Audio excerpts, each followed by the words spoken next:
তো এই যে এই জায়গায় পরিষ্কার করলাম, করার পরে এই যে রান্না চুলায় দিয়ে দিছি, মাটি চুলায় রান্না শুরু করলাম। তো আজকে ঈদের দ্বিতীয় দিন, তো রান্না করবো এই যে কচু শাক ঘন্ট করব। আর গোশ খাতি ভালো লাগছে না, গোশের তরকারি এই যে আছে এখনো, এটা জাল দেবো আর ডাল রান্না করব, কারণ বৌমারা বাসায় নাইকো, ওতেই হয়ে যাবে। আর কচু শাকটা লেবুর পাতা দিয়ে ঘন্ট করি। কালকে খিচুড়ি ভাত রয়েছে এখনো, মানে যে খাবারের কোনো নাই। সিমাই দই, এই যে দই নিয়ে আসছিলাম আমার বিয়ায়, মিষ্টি সবই আছে ফ্রিজে। তো ভাবছি আজকে একটু কচু শাক ঘন্ট করি, ভাত খাবো একটু। রোজা ভাঙি কোনো টাইম আছে, ভালো লাগছে না, এরকম লাগছে যেন। তো কার কার কচু শাক খেতে ইচ্ছা করছে অবশ্যই কমেন্ট করে জানাবেন। আমার তো খুব ইচ্ছা করছে শাক দিয়ে ভাত খেতে, হয় শাক ঘন্ট না হলে ভাজি।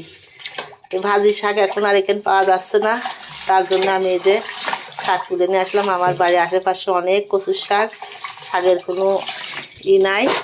তো শাক তুলে নিয়ে আসি, ভাবছি যে ঘন্ট করে, তার সাথে ডাল থাকবে, কালার ডাল, খাওয়া তো ভালোই করবেন তাহলে।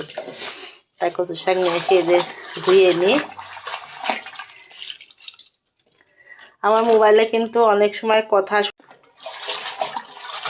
কচু শাকটা ঘন্টার জন্য এই যে ধুয়ে নিচ্ছি। আমার মোবাইলে কিন্তু জায়গায় জায়গায় কথা শোনা যাচ্ছে, আর কিছু কিছু জায়গায় কথা শোনা যাচ্ছে না, কী করতে আমি বুঝতে পারছি না। তো আমার ছেলে বাসায় ছিল, কিন্তু আমার খেয়াল থাকে না, ওকে দেখাবো খেয়াল থাকে না, ও ব্যস্ত থাকে নানান টেনশনে অশান্তি, আমারও ওই খেয়াল থাকে না।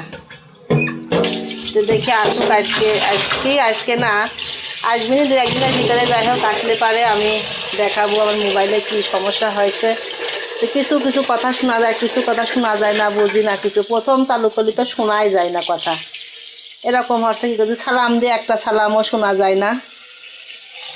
তো ছেলে আসলে ভাবছি যে কথা দেখাবো যে কী হয়েছে মোবাইলে কি সমস্যা হয়েছে। আমি অত কিছু বুঝি না মোবাইল সম্বন্ধে।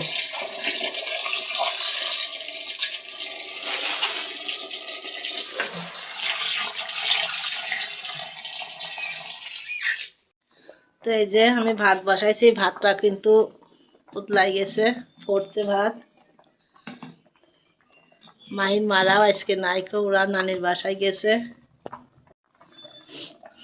তো এই যে ভাত বসাইছি, ভাত হওয়ার মধ্যেই ফুটছে ভাত। মাহিন মারাও বাসায় নাইকো, আমার শাশুড়ি আর আমি আর আমার ছিনের দাদা, এই তিনজনে আজকে আমরা বাসায়। ছেলে নাই, দাদু ভাই নাই, বৌমা নাই, সবাই বেড়াতে গেছে।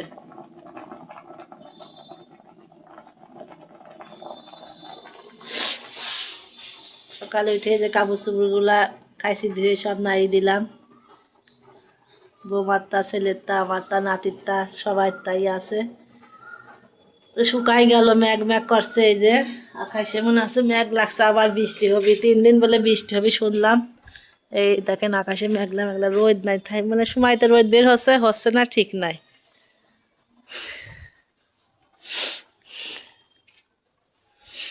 সব কাপড় চোপড়গুলাই যে ধুয়ে খাইছি দিয়েছি, আর বাইরেও আছে।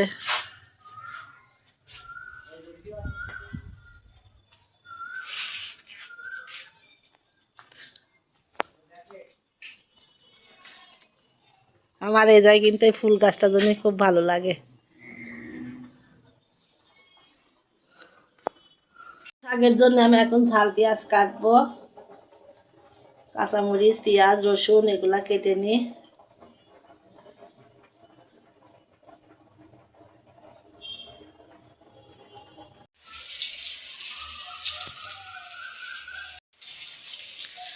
তো এই যে কচু শাক কিন্তু ধোয়া হয়ে গেছে। এইদিকে আমি চুলার উপরে এই যে রসুন, কাঁচামরিচ আর পেঁয়াজ দিয়ে দিলাম। তো একটু এই যে নাড়াচাড়া করার পরে একটু মানে পেঁয়াজ রসুনটা একটু আইরু গেলে পারে আমি এই যে আবার শাকটা দিয়ে দেব। আমি এই শাকটা কিন্তু ঢালি তেল দেবো না, একবারেই দিয়ে দিচ্ছি তেলের উপরে।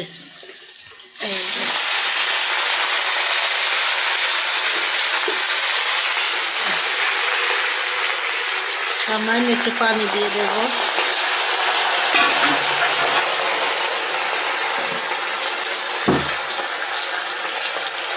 লবণ দেব।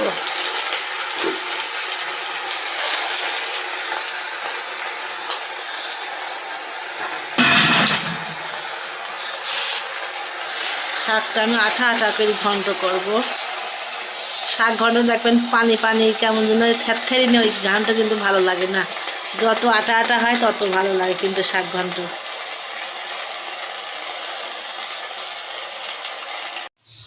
অনেক কিন্তু মেঘ লেগে গেছে, এখন রান্না করব না কাপড়।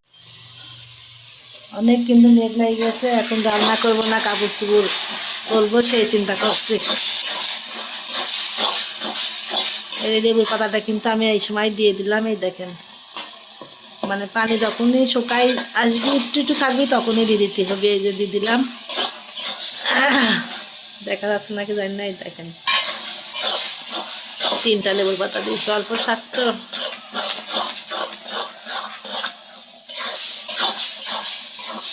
জালি পাতা দিবেন না, পাকা পাতা দিবেন। পাকা পাতা দিলে সেন্টটা ফেলা, জালি পাতায় তিতা হয়ে যায় শাক।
তো এই যে ডাল সিদ্ধ হয়ে গেছে, ঘন্ট করে পানি গরম করে দিলাম। ডালটা এখন ফুটছে, আমি এখন বাগার দেব। আর এই যে শাক ঘন্ট কিন্তু হয়ে গেছে, নামাই ফেলছি। শাক ভাত, শাক ডাল আজকে, আর তরকারিও আছে গোশের। এইটাই হলো প্রিয় খাবার কিন্তু বাঙালির, মাছে ভাতে বাঙালি বা ডাল ভাতও বাঙালি। এর সাথে যে আমের টক হইতো তা আরও ভালো লাগতো। আম ডাল কিন্তু খুব সুন্দর লাগে, আম ডালের সিজনে এখন আসছে। তো এই যে আমার শাক ঘন্ট কিন্তু হওয়ার ভিতরেই দেখেন কতটুকু হয়ে গেল, একটু ফোটা হয়ে গেছে। অল্প করে অবশ্যই ঘন্ট করছি, বেশি করবো না, কারণ লোকজন নাই, অত কেউ খাবেও না নে।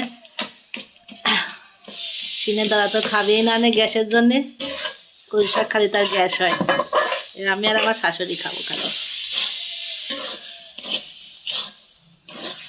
নাড়ি নাড়ি মানে একদম শুকনো শুকনো করে খেলা দেবে একদম।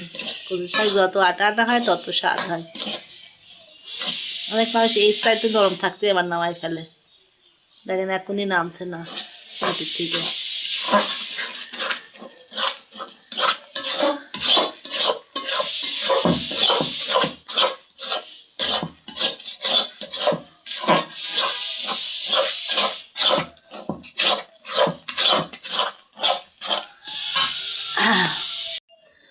আম ডাল কিন্তু অনেক সুন্দর লাগে। তো আমডালি কিন্তু অনেক প্রিয় খাবার আমার, অবশ্যই। আমার তো টক হলে আর কিছুই লাগে না ডালের সাথে, না ভাজি না তরকারি, আমার টক, মানে কোনো আচার কিংবা আম ডাল আর কিছুই লাগবে না আমার, এগুলাই আমার যথেষ্ট। লাস্ট খাই আইসে আমার ছোট বিয়েনের হাতের আম ডাল। মিম বিয়েনের বাড়ি আম ডাল খাই আসা আমার শেষ, এখনও খাইনি, এখন আম হচ্ছে গাছে। তো মাসখানেকের ভিতরে মনে হয় হয়ে যাবে বড় আম ডাল খাওয়ার মতন, বাজারেও কিনতে পাওয়া যাবে। আর আমার তো আগে আগে আম ডাল খাওয়ার জন্য কেনে।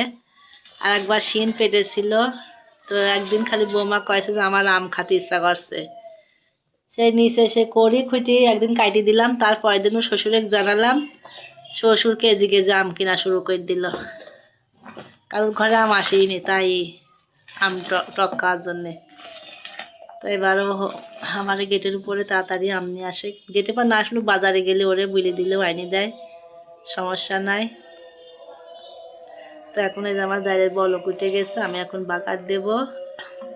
কালার ডালে কিন্তু খালি পেঁয়াজ দিতে হয়, রসুন দেওয়া যায় না। আমরা দিই না, অনেক লোক দেয়, তো কার শুধু পেঁয়াজ দিয়ে আমি বাগার দেব আর জিরা তেলে দিয়ে। এই তো ডাল আমার বাগার দেওয়া হয়ে গেছে।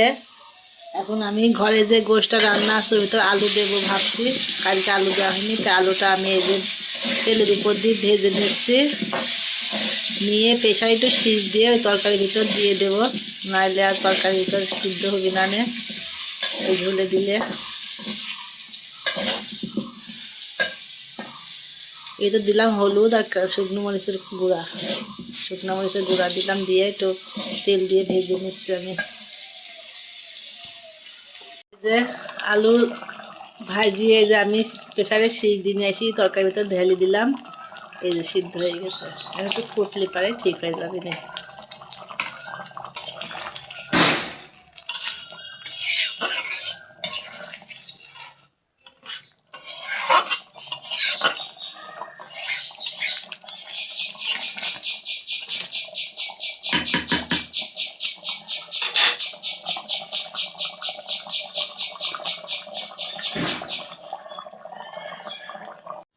তো এই যে আলু দিয়ে আমার এই তরকারিটা বানানো হয়ে গেছে, মনে হচ্ছে যেন আলু দিয়ে রান্না করছি। তো রান্না বান্না শেষ, এখন কাপড় চোপড়গুলো তুলবো, ম্যাগ ম্যাগ করছে, রোদও হচ্ছে। এখন এবার ওইদিকে সাইডে নিয়ে তারপর আপনাদের সঙ্গে শেয়ার করব, দেখতে থাকুন কি করি না করি সব কিছু।